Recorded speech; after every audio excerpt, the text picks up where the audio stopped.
Boa noite. Nós vimos em outras oportunidades que era importante falar sobre a lei da liberdade econômica. Então, seria bom agora, no início, antes de falar sobre a receita, ganho e capital social, sobre essa lei de liberdade econômica, que ao invés de impor a despersonalização da pessoa jurídica, ela entende o seguinte: no artigo 980 do Código Civil, parágrafo 7º, ela diz que somente o patrimônio social da empresa responde pelas dívidas da empresa individual de responsabilidade limitada, não se confundindo em qualquer hipótese com o patrimônio do titular que a constitui. Se houver desconsideração da personalidade jurídica, os sócios respondem com seu patrimônio, mas isso só se houver abuso de personalidade jurídica comprovadamente. Então, vamos segurar essa informação para o momento que eu explicar o capital social.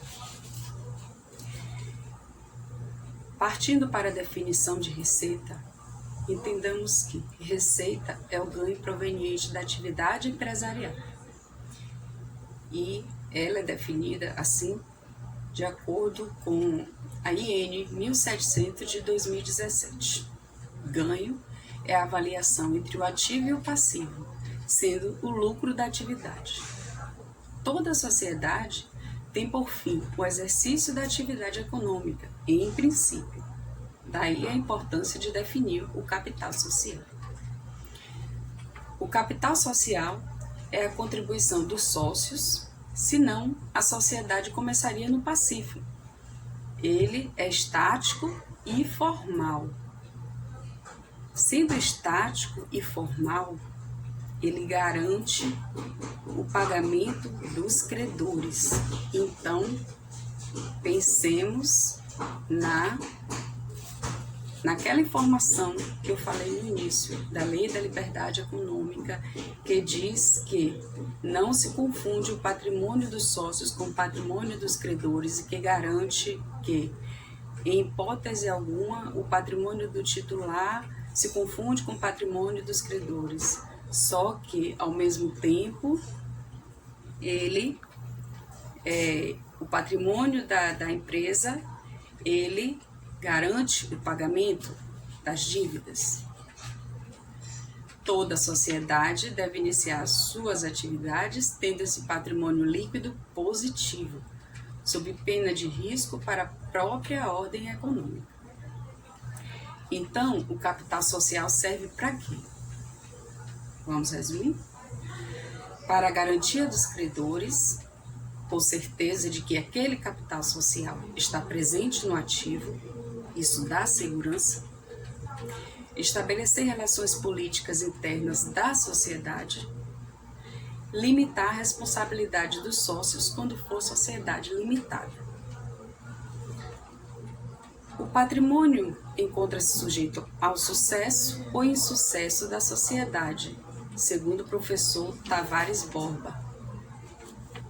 E aí vem a intangibilidade dos sócios, que expressa o seguinte: quando o patrimônio líquido excede o capital, a sociedade pode distribuir esse excesso aos sócios como lucro, ou conservá-lo como reserva ou lucro acumulado.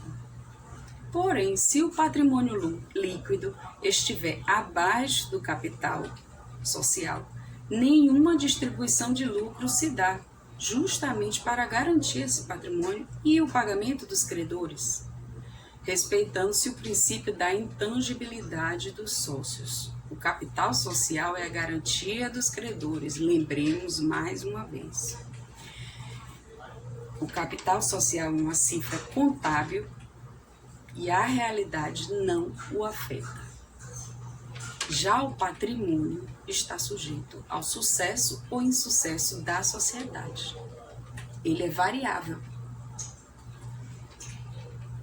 Agora podemos definir o título de representação do capital social do sócio, que é a cota. A subscrição desse capital social gera a obrigação de pagar. E como se faz isso? Integraliza o capital a fim de cumprir a obrigação. Se for em crédito, representa-se em título. Se for em imóvel, a integralização se dá com a certidão no registro de imóveis. As regras de SAs se aplicam de forma supletiva ou alternativa às limitadas. Em outro momento, nós vamos falar sobre as cotas. É muito importante a gente falar sobre as cotas das empresas, que são as preferenciais, as cotas de fruição e vários outros tipos de constituição. E explicaremos como será dividido e constitucionalizado e integralizado o capital social.